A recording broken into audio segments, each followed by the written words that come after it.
दोस्तों, हम सब जानने वाले हैं कि तुलसीदास और उनकी पत्नी रत्नावली के प्रेम के बारे में। दोस्तों, तुलसीदास जी की शादी एक भारद्वाज ब्राह्मण दीनबंधु पाठक की बेटी रत्नावली से 1583 ईस्वी में हुई थी।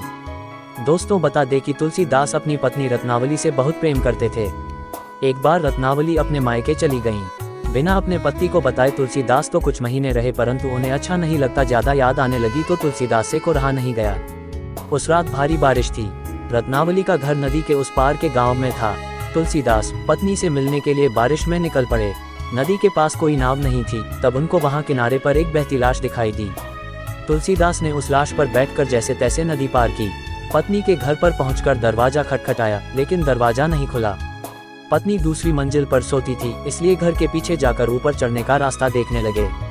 घर के पीछे उनको एक मोटी रस्सी दिखाई दी। वो उस रस्सी से चढ़कर ऊपर आ गए और सीधा पत्नी के कमरे में पहुंचे।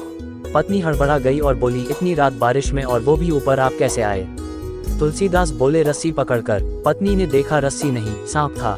पति की इस अथाह आसक्ति को देखकर पत्नी बोली, हे नाथ, मेरी देह से शरीर से जितना प्रेम करते हो, इतना प्रेम यदि राम से करते तो आपका जीवन धन्य हो जाता। पत्नी की ये बात तुलसीदास के हृदय में उतर गई। उसी समय तुलसीदास घर से निकल गए और चित्रकूट में एक कुटिया बनाकर रहने लगे। जिसके बाद तुलसीदास जी को भगवान राम और हनुमान जी का साक्षात्कार हुआ और भक्ति भाव में तुलसीदास जी ने रामचरितमानस, संकटमोचन, हनुमान चालीसा आदि अनेकों ग्रंथ की रचना की। जीवन की दिशा बदलने के लिए एक वाक्य, एक शब्द, एक व्यक्ति काफी होता है।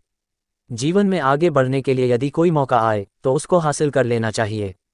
और ऐसे वीडियो पाने के लिए हमारे चैनल को सब्सक्राइब करें। धन्यवाद।